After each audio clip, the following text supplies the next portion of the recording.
안녕하세요. 베스트 파트너스 위크 신윤아입니다. 최근 주춤하던 코스피가 외국인과 기관의 매수세에 힘입어 7거래일 만에 종가 기준 사상 최고치 기록을 갈아치웠습니다.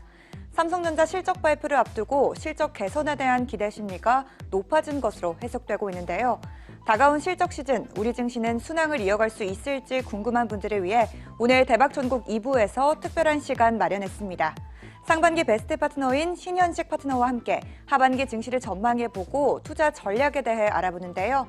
여기에 신현식 파트너가 선별한 하반기 유망 종목과 성공 투자를 위한 특별한 기법 강의까지 이어지니까요. 끝까지 함께해 주시기 바랍니다. 와우넷 상반기 베스트 파트너로 선정된 신현식 파트너의 특별한 이벤트도 준비되어 있습니다. 샵 8338번으로 신현식이라고 문자 보내주시면 되는데요. 신현식 파트너가 뽑은 유망주를 받아보실 수 있는 링크 보내드리니까요. 많은 참여 바랍니다. 시청자 여러분을 위한 온라인 무료 특강도 안내해드리겠습니다. 7월 7일 내일 수요일이죠. 오전 8시부터 신현식 파트너가 방송에서 못다한 이야기 해주신다고 합니다. 한국경제TV 홈페이지로 접속하시면 시청이 가능하니까요. 많은 관심과 참여 바랍니다. 그럼 신현식 파트너와 함께하는 베스트 파트너스 위크 지금 시작합니다.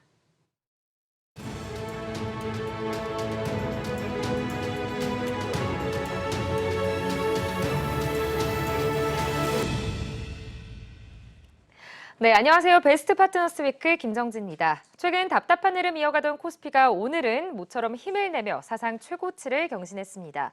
코스피 상승세에 목말라 있던 분들은 반가워했을 텐데요. 여기에 어닝 시즌을 앞두고 주가 상승 탄력에 대한 기대가 높습니다. 이 하반기 증시 어떤 방향으로 흘러갈지 짚어보는 시간 마련했는데요. 한국경제TV가 자랑하는 최고의 파트너죠. 베스트 파트너스의 신현식 파트너와 함께합니다. 대표님 안녕하세요. 네, 안녕하세요. 네, 반갑습니다. 네. 상반기 베스트 파트너스에 네. 선정이 되셨습니다. 일단 네. 너무 축하드리고요. 네, 감사합니다. 이 시간을 좀 빌어서 나 아무래도 이래서 베스트 파트너스가 된 것 같다라고 대놓고 좀 대표님께서 말씀을 해주신다면 어떤 게 있을까요?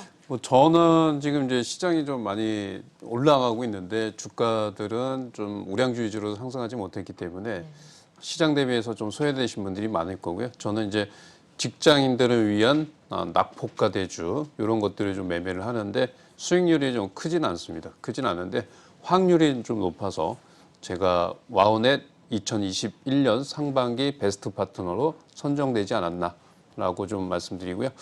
그 선정해 주신 시청자 여러분들께 감사 말씀 드리도록 하겠습니다. 네, 알겠습니다. 대표님께서 말씀하신 것 중에 직장인들을 위한 투자를 좀 하신다라고 말씀하신 게 굉장히 와닿았던 것 같습니다. 네.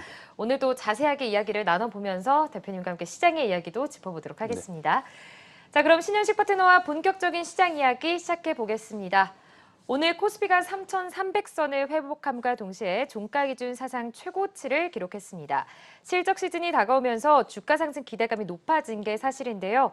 기분 좋은 흐름을 이어갈 수 있을지도 궁금합니다. 대표님 우선 오늘 우리 시장 어떻게 보셨는지 흐름 짚어볼게요. 네, 우리나라 시장 같은 경우에는 이제 상승 추세가 좀 유지가 됐다라고 좀 말씀드리고요.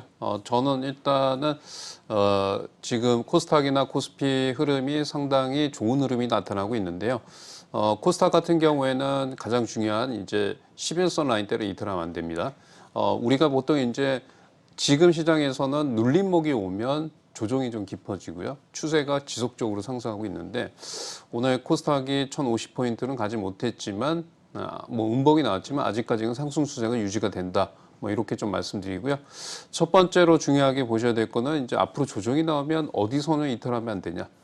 저는 코스닥은 1026포인트입니다. 거기를 좀 이탈을 하게 되면 단기적으로 좀 박스권의 흐름이 나타날 수 있다. 이렇게 좀 말씀드리면서 상승 추세는 유효하지만 종목별 장세는 좀 지속되지 않을까라고 좀 보여집니다.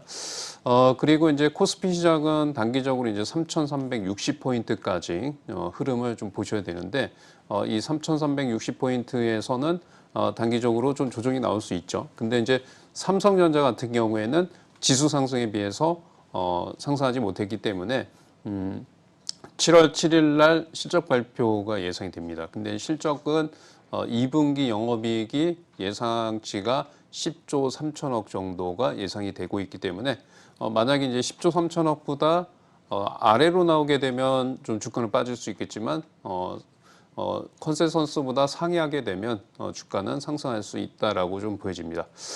그리고 이제 증시 일정에서 이제 7월 15일 날 한국금융통화위원회에서 앞으로의 금리 전망 뭐 이런 것들이 좀 나올 수 있기 때문에 한번 보시는 전략도 좀 좋을 것 같습니다. 네, 알겠습니다. 종목 장세가 계속해서 이어질 것이다라는 말씀을 해주셨는데요.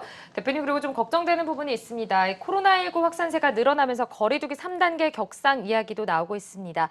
이 거리두기가 개편되면 대표님, 우리가 주목해봐야 될 이슈들이 있을까요? 우리가 미리 좀 선점해야 될 수혜주 어떤 게 있을까요? 우리가 이제 코로나 관련해서 사회적 거리두기가 뭐 내일 아마 발표가 될 거예요. 근데 3단계로 그죠? 대표님 바뀔 거라고 보시는 거죠? 네. 네네. 지금 사실상의 이제 7월 7일 이후에 사회적 거리두기 3단계가 적용될 가능성이 좀 높다. 그리고 내일 아마 발표가 될 가능성이 좀 높기 때문에 첫 번째 이제 거리두기가 강화가 되면 전면 등교 가능성에 대한 부분이 불확실해지죠. 그래서 오늘 온라인 교육주들이 좀 상승하는 흐름이 나왔고요. 그 다음에 우리가 이제 뭐 언택트 관련해서 재택근무 관련주, 뭐 알서포트라든가 뭐 이런 것들이 추가적으로 상승할 가능성이 좀 있다라고 좀 말씀을 좀 드리겠습니다. 네, 알겠습니다. 아무래도 대표님, 사실 이 거리두기 개편되지 않고 또 코로나 확산되지 않아야 되겠지만 델타 변이 바이러스에 대한 이야기도 꾸준히 나오고 있습니다. 이 변이 바이러스에 관련돼서 우리가 주목해봐야 될 이슈도 있을까요, 대표님? 어떻게 보시나요? 변이 바이러스는 일단은 이제 기존 바이러스에 비해서 전파력이나 강화이 높기 때문에 가장 중요한 거는 이 변이 바이러스의 효과가 있는 뭐 치료제라든가 백신이 좀 나와줘야 주가가 좀 상승할 수 있다라고 좀 보여지고요. 그 관련돼서는 지금 이제 진행된 거는 화이자, 화이자가 2차 접종할 경우에는 델타 변이에 예전에는 이제 80%다라고 얘기 나는데 오늘 같은 경우에 이스라엘에서 2차까지 했을 경우 약 예방 효과가 64%다. 뭐 이런 내용들이 나오고 있고요. 그 다음에 아스트라제네카는 한 60% 정도 이렇게 좀 나오고 있습니다. 그리고 모더나나 기타 뭐 다른 회사들 백신 같은 경우에는 아직 결과가 좀 나오지 않았다라고 좀 보여지기 때문에 가장 큰 수혜주는 이제 화이자 관련주가 되지 않을까 이렇게 보고 있습니다. 네, 알겠습니다. 화이자 관련주 대표님 주목해서 좀 봐야 될 종목들도 함께 있을까요? 어떻게 보시나요? 뭐 화이자 관련주 오늘 좀 제가 세 가지를 네. 좀 말씀을 좀 드릴 테니까요. 요거 좀 잘 보셔야 돼요. 저는 이제 화이자 관련주를 보자라고 좀 말씀드리는데 최근에 주가가 상승하는 거는요. 델타 변이. 네, 델타 변이 2차 접종 시 예방 효과. 그러니까 지금 델타자가 들어간다라고 하면 주가 올라갑니다. 그리고 두 번째로는 경구용 치료제예요. 이 경구용 치료제는 우리가 경구용 치료제와 백신이 있죠. 경구용 백신은 3천 제약이 그 뭐 얘기가 좀 오고 가고 있습니다. 그리고 경구용 치료제, 그러니까 먹는 치료제 이런 것들이 나오면 급등합니다. 그래서 최근에 요 이슈가 두 개가 뭐 나오게 되면 급등하는데 어떤 주식들이 상승했는지 한번 볼게요. 이거 보기 전에 이제 이 델타 변이에 대한 부분을 좀 보겠습니다. 자, 2020년 9월 달에 영국에서 나왔던 알파죠. 알파는 2020년 12월 달에 변이로 지정이 됐습니다. 그리고 이제 베타죠. 2020년 5월 달에 남아공에서 그리고 이것도 12월 달에 지정이 됐죠. 네, 그다음에 감마. 이건 이제 브라질이고요. 가장 큰 문제가 되는 건 인도입니다. 델타. 그죠? 요게 이제 전염력이 가장 강하다라고 좀 보여지는데 자, 요게 보시면 이제 연구에 의하면 델타 변이가 일반 코로나 바이러스보다 2.8배 전파력이 높다.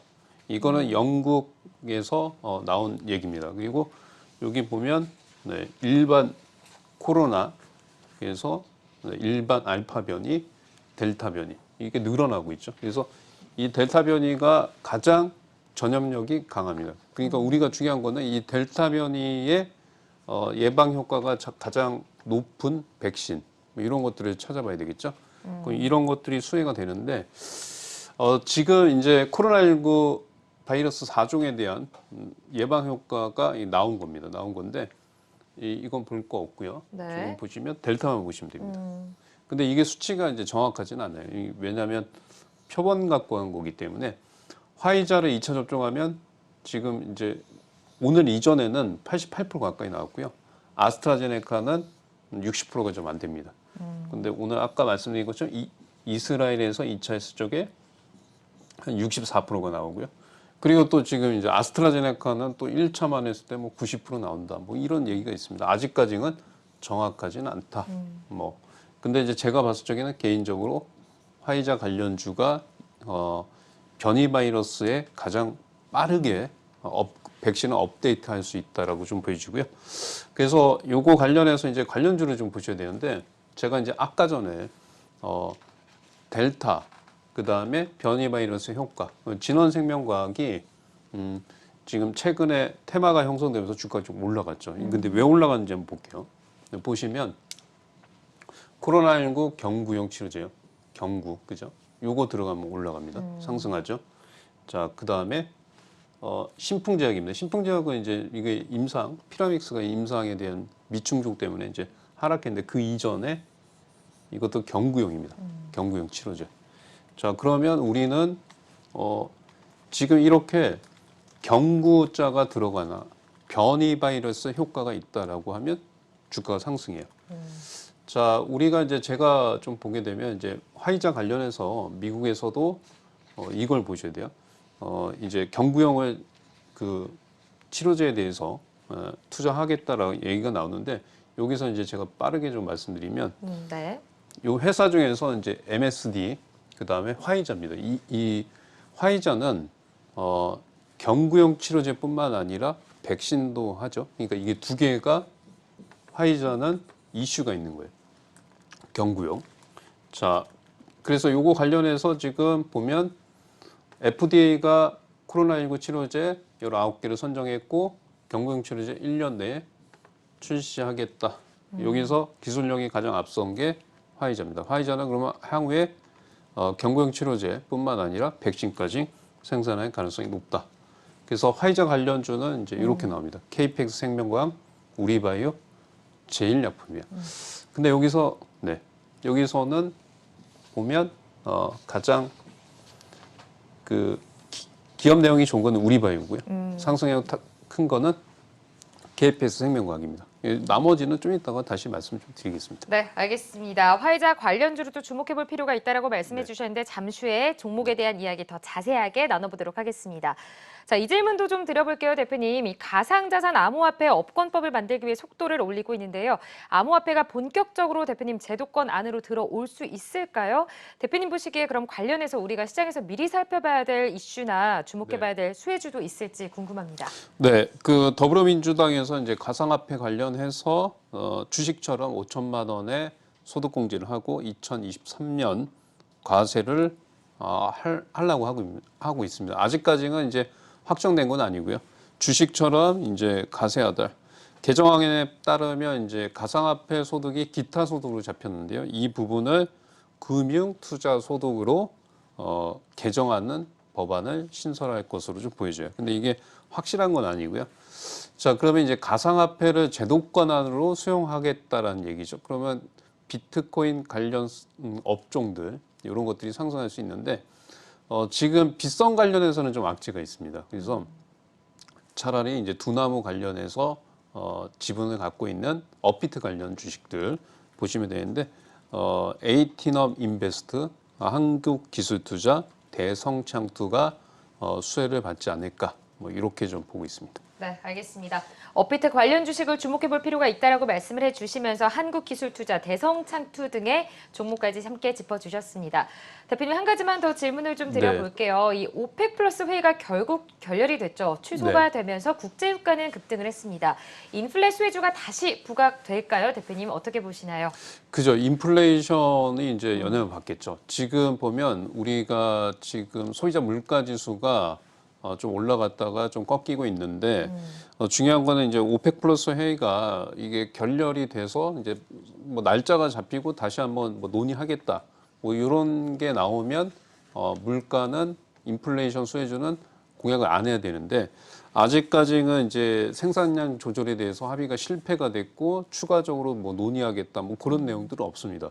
그렇기 때문에 오늘 같은 경우에는 S-오일이라든가 뭐 정유주들, 중앙에너비스 뭐 이런 것들, 흥국석유 뭐 이런 것들이 상승했는데 향후에 얘네들이 좀 더 상승하기 위해서는 국제유가가 좀 급등을 해야 될 것 같고요. 오펙 플러스의 날짜가 뭐 계속 안 잡히거나 뭐 회의가 뭐 계속해서 뭐 날짜가 안 잡히게 되면 국제유가는 뭐 급등할 수 있겠죠. 그러면 단기적으로 소비자 물가에 영향을 좀 줄 수 있기 때문에 인플레이션 수혜주가 오늘은 이제 정유 섹터만 올라갔긴 하지만 전체적으로 유가가 상승하면 원자재 쪽 이런 것들도 가격이 상승할 수 있기 때문에 뭐 풍산이라든가 뭐 이런 주식들도 뭐 지속적으로 좀 올라갈 가능성이 좀 있다 이렇게 좀 보여집니다. 네, 알겠습니다. 대표님 한 가지만 더 질문해 볼게요. 국제유가가 급등을 하면 이 국내 물가 인상 압박이 커질 수 있잖아요. 그렇죠. 그렇다면 이 주식 시장, 우리 코스피 코스닥 시장의 전체적인 지수가 흔들릴 거라는 어떤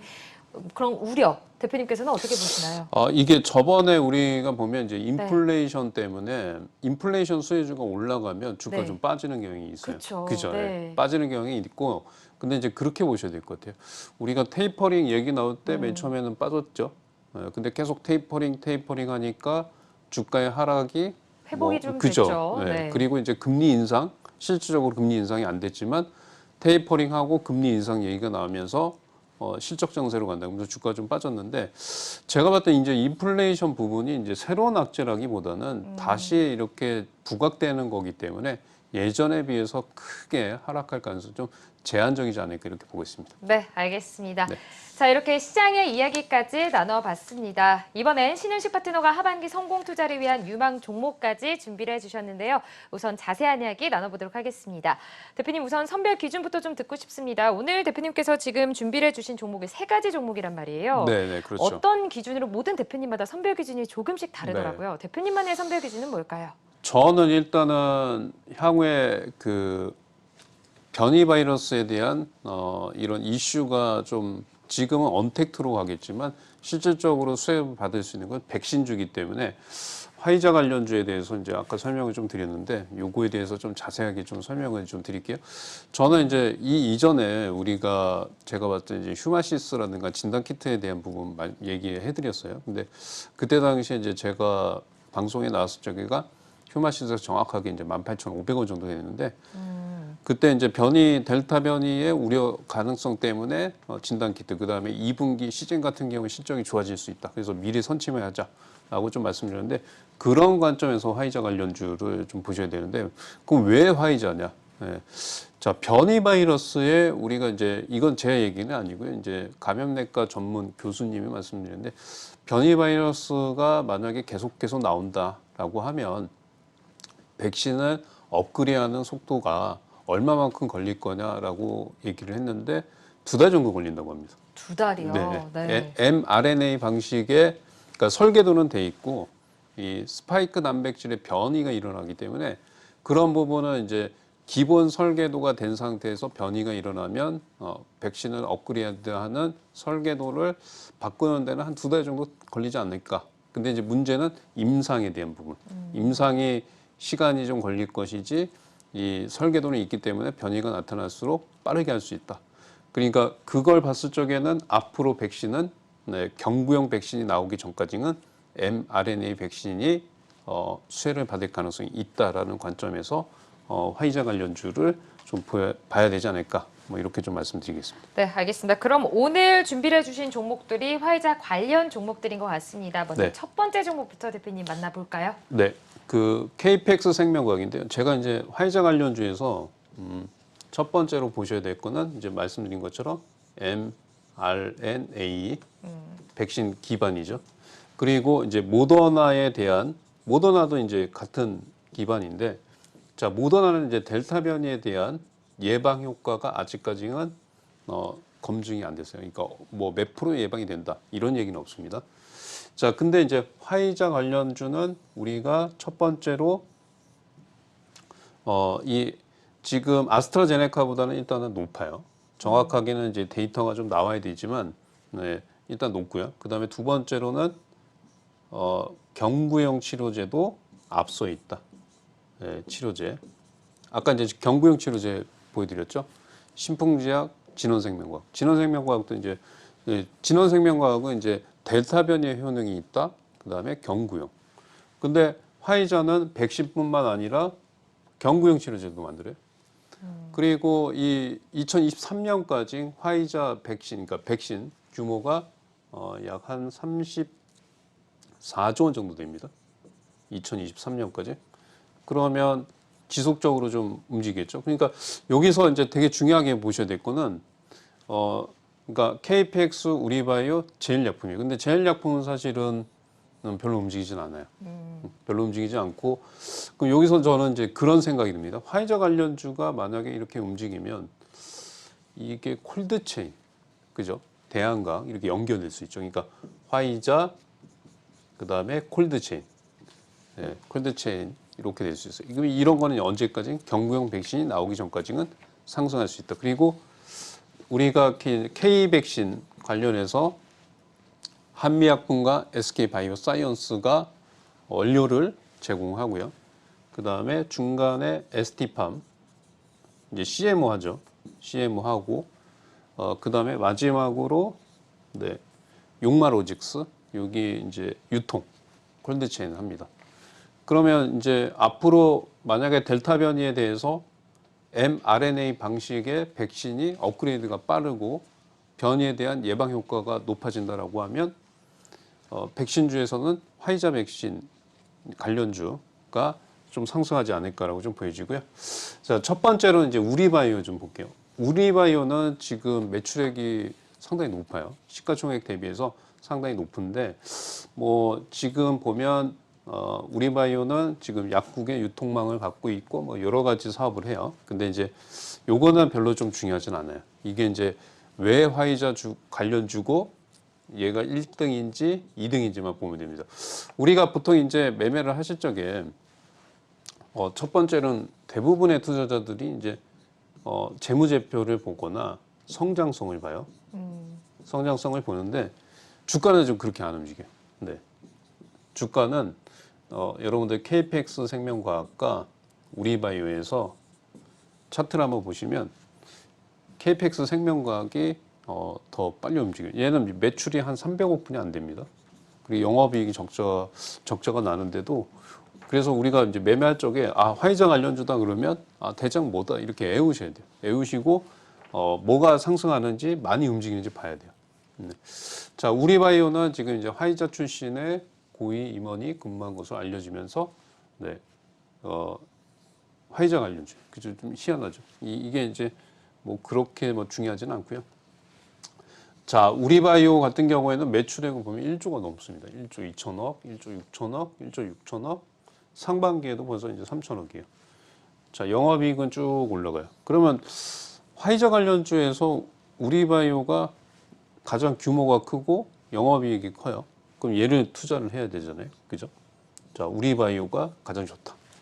자, 그 다음에 보시면 현금성 자산도 지금 771억을 갖고 있어요. 자, 그 다음에 이제 KPX 볼게요. 제가 이제 차트를 이렇게 좀 이따가 비교를 해드릴게요. 왜 이게 대장이 되는지 한번 보여드릴게요. 자, 화이자 관련주는 이제 항생제 중간체인 EDP-CI를 독점 공급하죠. 화이자에. 네, 그래서 화이자 관련주. 이게 실질적으로 이제 진짜 화이자 관련주다. 이렇게 보시면 돼요. 자, 그러면 좀 볼게요. 자, 우리바이오는 지금 아까 1조 2천억이었어요. 매출이. 얘는 300억 분이 안 됩니다. 네, 300억. 그죠? 300억, 376억. 그리고 영업이익 적자 났어요. 작년에. 자, 올해도 지금 매출이 54억인데 9억 적자 왔습니다. 자, 그 다음에 현금성 자산이 22억 분이 없어요. 아까 우리바이오는 771억 정도 있었죠. 네. 그러면 재물을 봤을 적에는 우리바이오를 매매를 하셔야죠. 그죠? 근데 차트 한번 보여드릴게요. 차트 보면 여기 보면 KPX가 이날 보면 강하죠. 그죠? 네. 강합니다. 그러니까 이게 같은 화이자 관련주라고 하더라도 재무보다는 강하게 움직인 게 네. 강하게 움직인 주식이 대장이에요. 여기 날짜 보세요. 4월 27일 날 고점 찍었죠. 근데 이제 KPX는 네. 4월 26일 하루 더 먼저 강하게 움직이죠. 그러니까 이게 대장이에요. 근데 또 중요한 거는 이렇게 대장이 계속 끝까지 대장이 됐고요. 그렇지는 않아요. 또 이 바뀝니다. 시장 상황에 따라서. 네, 시장 상황에 따라서 바뀌기 때문에 저는 이제 이 화이자 관련주는 앞으로 이제 우리나라가 글로벌 허브로서의 역할을 할 뿐만 아니라 경구용 치료제 그다음에 2023년도까지 성장성이 클 거고 만약에 이 델타 변이에 또 플러스 변이가 나왔는데 대응이 또 빨라진다. 그럼 당연히 수혜를 받을 가능성이 높다. 이렇게 좀 보여집니다. 그래서 백신 다음에 그 콜드체인으로 당연히 이 순환매가 넘어갈 수 있다. 뭐 이렇게 좀 말씀드리겠습니다. 네, 알겠습니다. 첫 번째 종목 우리바이오를 만나보셨고요. 두 번째 종목은 KPS 생명과학을 만나보셨는데요. 대표님 두 종목 다 이 화이자 관련주로 시장에서 주목받고 있는 종목입니다. 네. 그렇다면 이 세 번째로 준비를 해주신 종목은 과연 어떤 또 연관성이 있는지도 짚어보도록 할게요. 대표님 어떤 종목 준비를 해주셨나요? 그죠. 콜드체인. 그러니까 이제 화이자 백신을 하기 위해서는 그냥 일반 상온에서 이게 유통이나 하게 되면 폐기 처분을 해야 되기 때문에 그렇죠. 당연히 이제 화이자 백신이 만약에 늘어나게 되고 백신의 변이 효과가 늘어나면 콜드체인도 당연히 수혜를 받을 수 있죠. 근데 실질적으로 이제 매출이 어느 정도 늘어나고 뭐 그런 거는 예상하기는 힘든데 이렇게 이제 화이자 관련주가 상승한다라고 만약에 가정했을 적에는 그냥 뒤에 콜드체인이 움직일 수 있겠구나. 그래서 미리미리 이렇게 좀 먼저 선점을 하셔야 돼요. 그래서 이거 관련해서는 뭐 태경케미칼도 있을 거고요. 그 다음에 대한과학도 있습니다. 근데 저는 여기 보시면 태경케미칼은 이렇게 좀 올라갔다가 이거는 이제 콜드체인 관련해서 움직인 것 같지 않고요. 뭐 다른 이슈 때문에 이렇게 상승을 했습니다.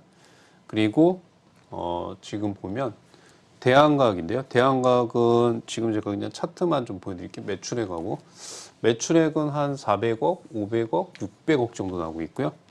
예, 뭐 크게 지금 적자는 보지 않습니다. 적자는 보지 않는데 이 상반기에는 이제 영업이익이 8억 정도 좀 나왔다라고 좀 보여지고요. 주가는 이렇게 좀 횡보하고 있죠. 지금은 이건 좀 아마 이렇게 양봉이 좀 나왔을 겁니다. 이게 이제 지나간 차트이기 때문에 그러면 얘도 단기적으로 수혜받을 수 있겠죠. 그러면 제가 봤을 적에는 요 121선. 네, 그래서 화이자 다음에 콜드체인. 근데 좀 더 생각해 보면 그 mRNA 방식의 백신이 화이자만 있냐? 그건 또 아니에요. 모더나도 있겠죠. 있죠. 그죠? 네. 그러면 얘는 또 콜드체인 또 수혜를 받을 수 있다. 뭐 이렇게 좀 말씀드리면서 그래서 요것들이 저는 이제 좀 요번에 좀 봐야 되는 좀 단기 수혜주다라고 좀 말씀드리겠습니다. 네, 알겠습니다. 우리바이오, KPS 생명과학에 이어서 또 콜드체인 관련주로 주목받고 있는 대한과학을 주목해 봐야 한다라고 말씀해 주셨습니다. 대표님, 그런데 이렇게 화이자 관련 이슈가 추가됨에 따라서 우리 시장에서 코로나19 관련 백신 바이러스 관련해서 좀 종목들이 변동성이 많이 일어날 것 같다는 생각이 들거든요. 이 세 가지 종목도 다 화이자 관련주인데 여기에 있어서 우리 개인 투자자분들 대응 전략 대표님 어떻게 보시나요? 좀 조심해야 될 것 같기도 하거든요. 네, 이게 그러니까 저는 이제 이런 화이자 관련주들이 상승하게 되면 사회적 거리두기가 3단계가 되고 뭐 이런 이슈가 좀 되겠죠. 그럼 지수는 좀 밀릴 수 있어요. 그렇죠. 네, 네. 지수는 밀릴 수 있고 얘네들은 근데 이제 많이 못 올라갔으니까 오히려 주가가 좀 빠졌죠. 그러니까 반대적으로 생각하시면 돼요. 제가 이제 이런 거 말씀드릴 적에 지수는 올라갈 적에 지수가 올라갔다 조정이 나오면 소외받았던 이런 주식들이 상승하는 경향이 상당히 좀 많습니다. 그래서 지수가 뭐 크게 뭐 급락하지 않는 이상은 이런 관련해서는 한번 이슈가 좀 형성될 수 있기 때문에 관심 있게 좀 보시는 게 좀 좋을 것 같습니다. 네, 알겠습니다. 자, 이렇게 세 가지 종목까지 만나보셨습니다. 그리고 대표님, 잠시 후에 대표님께서 강의를 준비해주고 계신데 어떤 내용인지 우리 시청자분들께 간단히 말씀해 주시죠. 재료주 매매라고 합니다. 그러니까 재료주라고 하는 것은 이제 시장에서 나와 있는 뉴스나 이슈를 가지고 특정 날짜에 불확실한 호재를 갖고 있는 그런 종목들을 찾아서 미리 좀 매수를 하는 거죠. 그리고 나서 그 주식이 그런 이슈가 이제 다시 한번 공론화되면 그때 좀 매도하는 거예요. 그래서 그 재료주 매매에 대한 부분을 제가 좀 강의를 해드리도록 하겠습니다. 네, 재료주 매매 기법에 대한 강의 잠시 후에 이어지는데요. 그리고 대표님 또 내일 오전 8시에 온라인 장중 무료 특강 준비해 주셨다고 들었습니다. 그때는 어떤 내용을 준비해 주셨을까요? 네, 내일 오전 8시부터 11시까지 한국경제TV에서 이제 공개 방송을 하는데요. 저는 이제 두 가지를 할 겁니다. 2분기 실적주, 그다음에 우리가 어닝 시즌 할 때 실적이 좋거나 혹은 적자에서 흑자전을 하는 기업, 아니면 사상 최대 실적주, 뭐 이런 것들에 대한 부분을 브리핑을 해드리도록 하겠습니다. 네, 알겠습니다. 여러분 잠시 후에 강의가 이어지고요. 또 내일 오전 8시에도 온라인 장중 무료 특강이 준비되어 있으니까요. 많은 참여 부탁드립니다. 샵 8338로 신현식이라고 문자 보내주시면요. 유망 종목 받아보실 수 있는 링크를 함께 보내드리고 있으니까요. 방송 중에 놓치지 마시고 많은 참여 부탁드립니다. 이번엔 지금 이 시각 미국 증시 개장 상황 살펴보고 다시 돌아오도록 하겠습니다. 노경현 캐스터가 전해드립니다.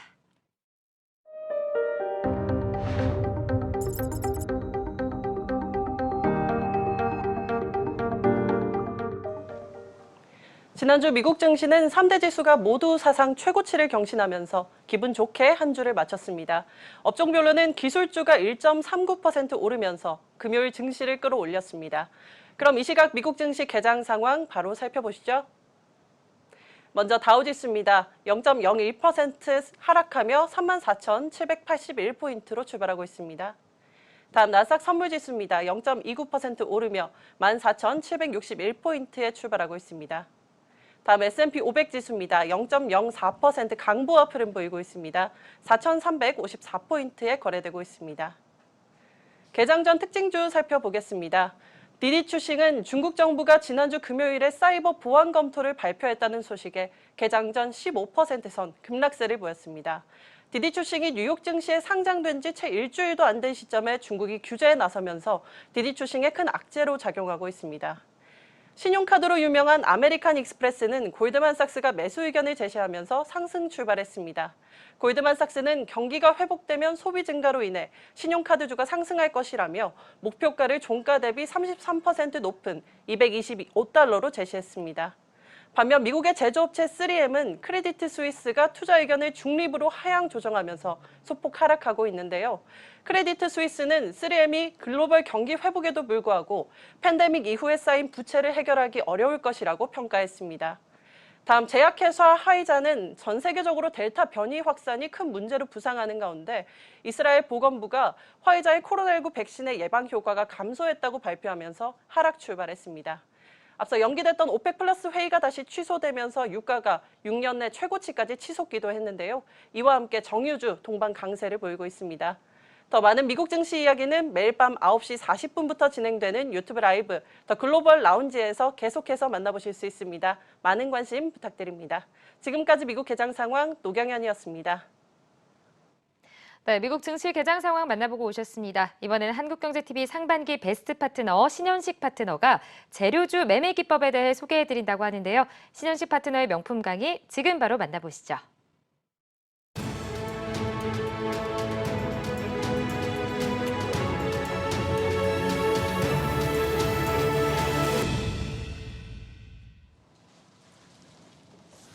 네, 오늘은 재료주 매매 기법을 좀 말씀을 드릴게요. 이 재료주 매매라고 하는 것은 이제 간단합니다.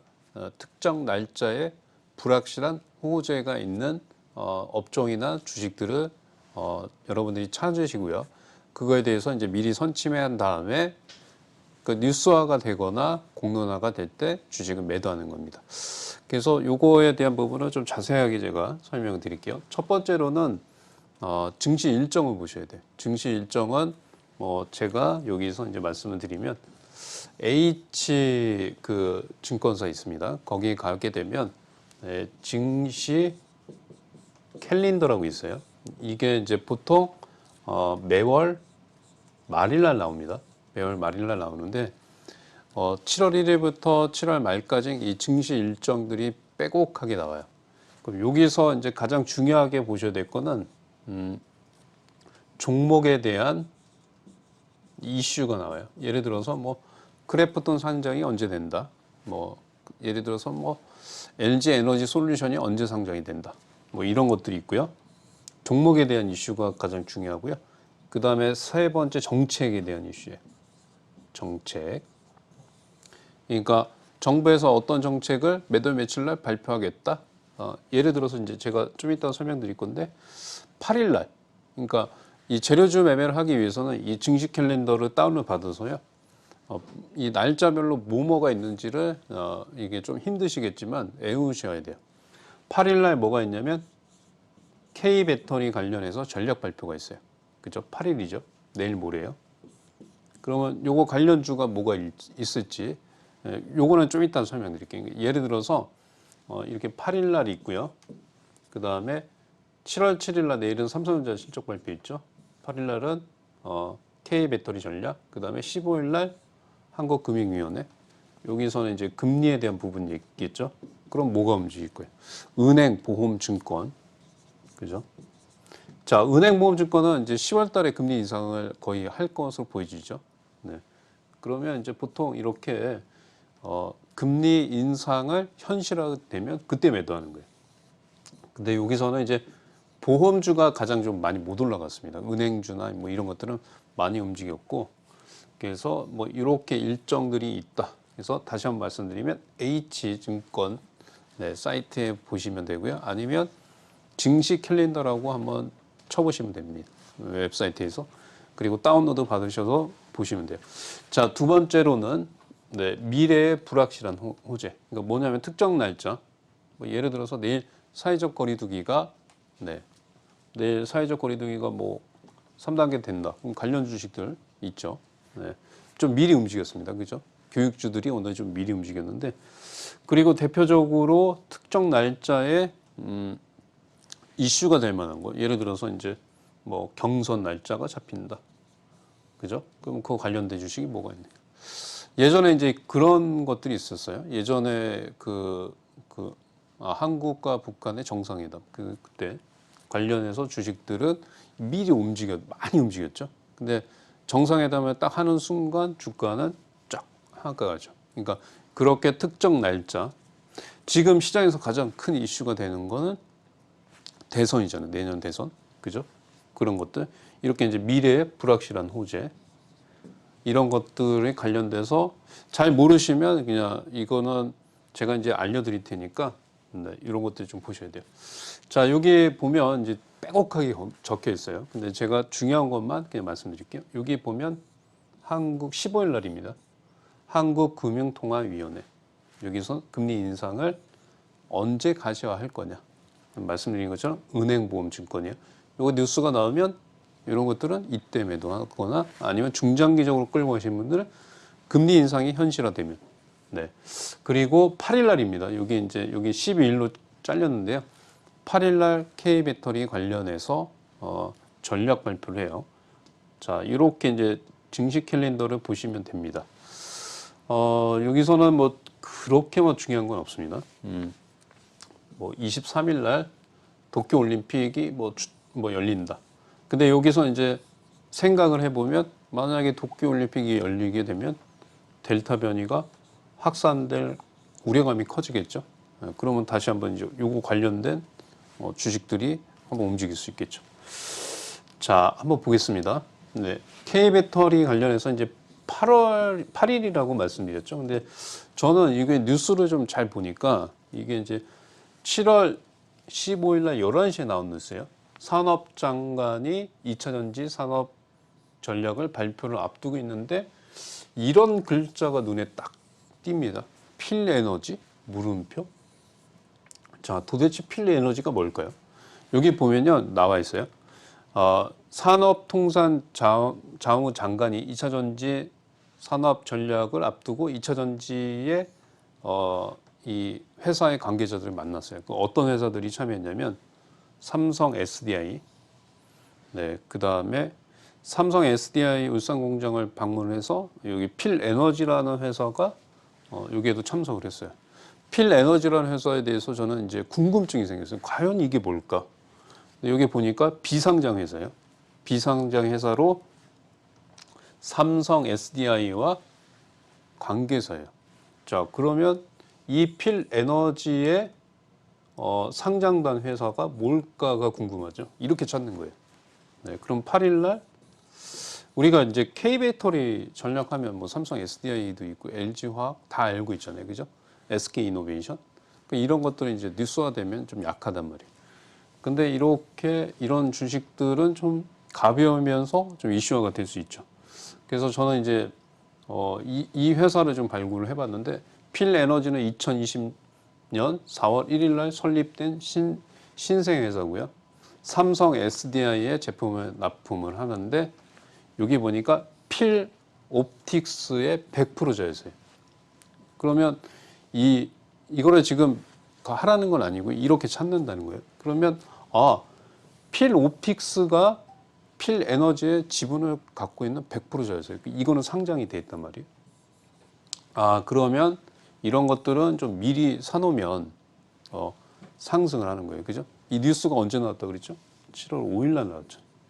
그러면 7월 5일 날 이걸 보고 K배터리 전략 관련해서 비상장한 필에너지가 관련해서 면담을 했기 때문에 이게 한번 수혜를 받을 수 있겠구나.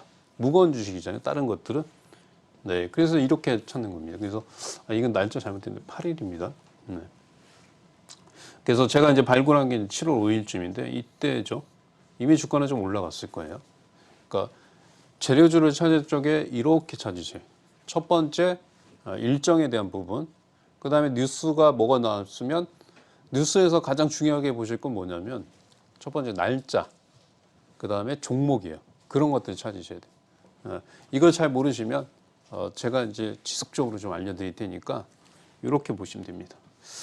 자, 그 다음에 그래서 이제 이 관련 수혜주는 필 옵틱스고요. 그 다음에 한 가지 더 말씀드리면 자, 우리 휴마시스 다 올라갔죠. 휴마시스 많이 올라갔죠. 제가 이제 발굴했을 때가 11,800원이었고 랩지노믹스, 시젠 뭐 이런 것도 다 올라갔는데 좀 이 관련해서 이제 못 올라간 진단키트주인데 못 올라간 주식이 있어요. 네, 그 관련해서는 제가 내일 공개 방송에서 좀 말씀을 좀 드릴게요. 왜냐하면 다 올라갔는데 진단키트주인데 유일하게 못 올라간 주식이에요. 자, 그 다음에 이제 여러분들이 이제 좀 보셔야 될 게 이제 박셀바이오. 보통 이제 박셀바이오는 한국파마하고 비슷하게 움직여요.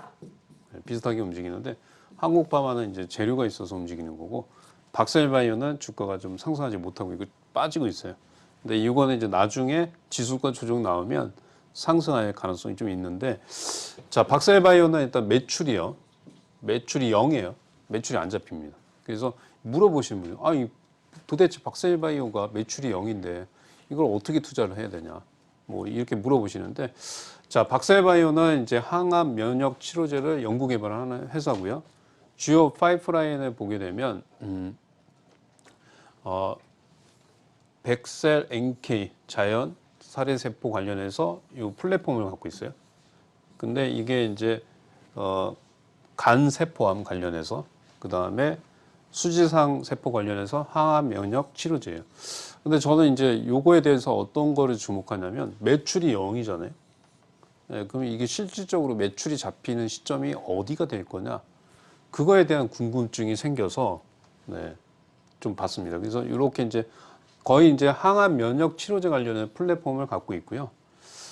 지금 보면 박스루킨 1호라는 제품을 보유하고 있어요. 근데 이게 매출로 잡히는 시점이 이게 이제 아마 매출로 잡힐 거예요. 언제 잡힐 거냐면 내년에. 네, 내년에 잡힙니다. 자, 박셀바이오는 이제 어떻게 하냐면요. 이제 보시면 암 환자에서 이거 이제 피를 뽑아서 면역세포를 분리를 해요. 그래서 이제 분할을 시켜서 그죠? 증식을 시킨 다음에 면역세포 치료제로 다시 주입을 합니다. 그죠?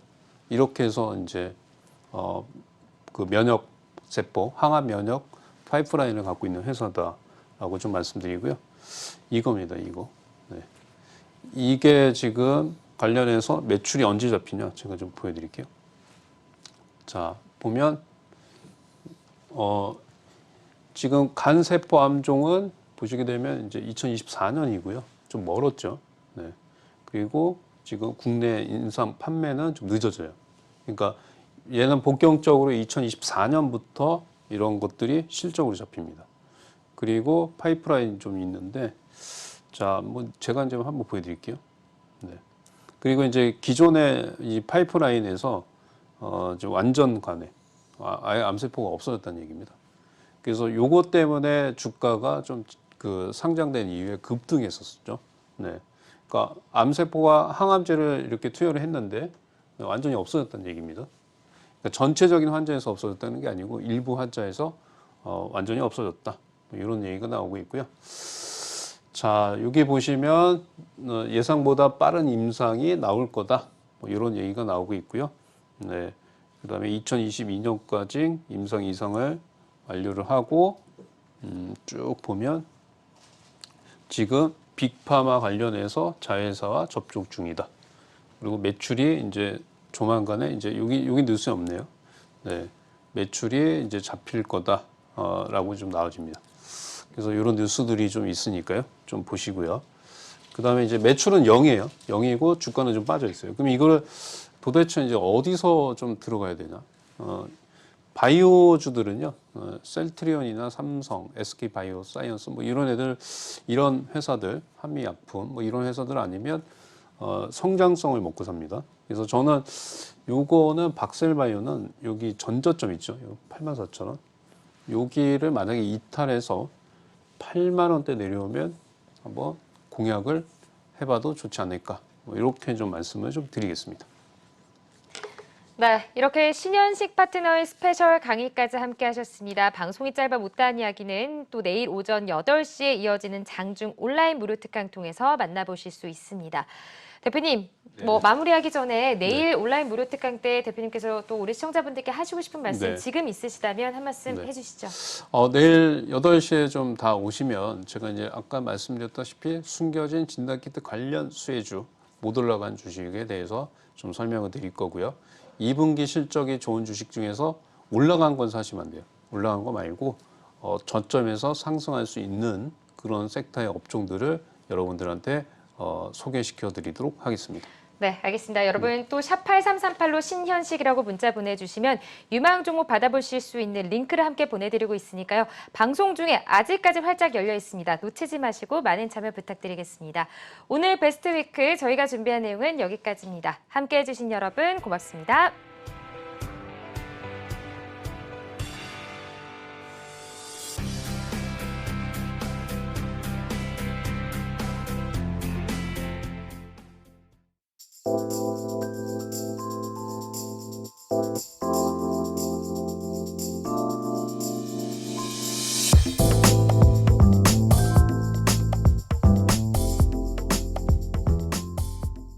상담을 요시 사면 넓이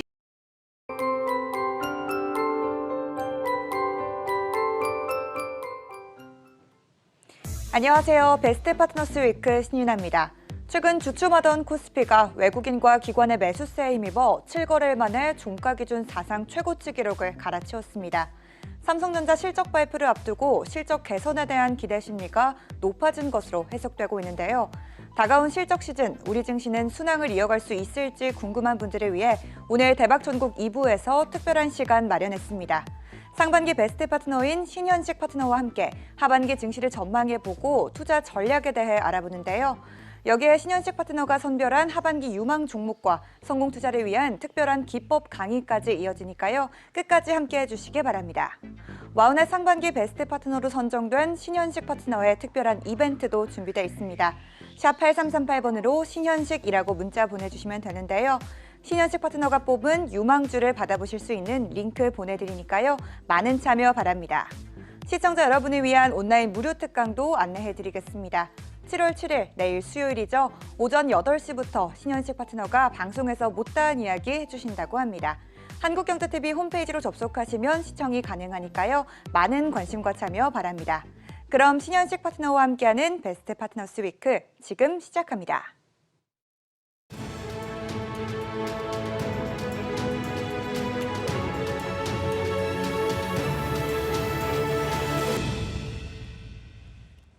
네, 안녕하세요. 베스트 파트너스 위크 김정진입니다. 최근 답답한 흐름 이어가던 코스피가 오늘은 모처럼 힘을 내며 사상 최고치를 경신했습니다. 코스피 상승세에 목말라 있던 분들은 반가워했을 텐데요. 여기에 어닝 시즌을 앞두고 주가 상승 탄력에 대한 기대가 높습니다. 이 하반기 증시 어떤 방향으로 흘러갈지 짚어보는 시간 마련했는데요. 한국경제TV가 자랑하는 최고의 파트너죠. 베스트 파트너스의 신현식 파트너와 함께합니다. 대표님 안녕하세요. 네, 안녕하세요. 네, 반갑습니다. 네. 상반기 베스트 파트너스에 네. 선정이 되셨습니다. 일단 네. 너무 축하드리고요. 네, 감사합니다. 이 시간을 좀 빌어서 나 아무래도 이래서 베스트 파트너스가 된 것 같다라고 대놓고 네. 좀 대표님께서 말씀을 해주신다면 어떤 게 있을까요? 뭐 저는 지금 이제 시장이 좀 많이 올라가고 있는데 주가들은 좀 우량주 위주로 상승하지 못했기 때문에 시장 대비해서 좀 소외되신 분들이 많을 거고요. 저는 이제 직장인들을 위한 낙폭과 대주 이런 것들을 좀 매매를 하는데 수익률이 좀 크진 않습니다. 크진 않은데 확률이 좀 높아서 제가 와우넷 2021년 상반기 베스트 파트너로 선정되지 않았나라고 좀 말씀드리고요. 그 선정해 주신 뭐 시청자 여러분들께 감사 말씀 드리도록 하겠습니다. 네, 알겠습니다. 대표님께서 말씀하신 것 중에 직장인들을 위한 투자를 좀 하신다라고 말씀하신 게 굉장히 와닿았던 것 같습니다. 네. 오늘도 자세하게 이야기를 나눠보면서 대표님과 함께 시장의 이야기도 짚어보도록 하겠습니다. 자, 그럼 신현식 파트너와 본격적인 시장 이야기 시작해 보겠습니다. 오늘 코스피가 3,300선을 회복함과 동시에 종가 기준 사상 최고치를 기록했습니다. 실적 시즌이 다가오면서 주가 상승 기대감이 높아진 게 사실인데요. 기분 좋은 흐름을 이어갈 수 있을지도 궁금합니다. 대표님 우선 오늘 우리 시장 어떻게 보셨는지 흐름 짚어볼게요. 네, 우리나라 시장 같은 경우에는 이제 상승 추세가 좀 유지가 됐다라고 좀 말씀드리고요. 저는 일단은 지금 코스닥이나 코스피 흐름이 상당히 좋은 흐름이 나타나고 있는데요. 코스닥 같은 경우에는 가장 중요한 이제 11선 라인대로 이탈하면 안 됩니다.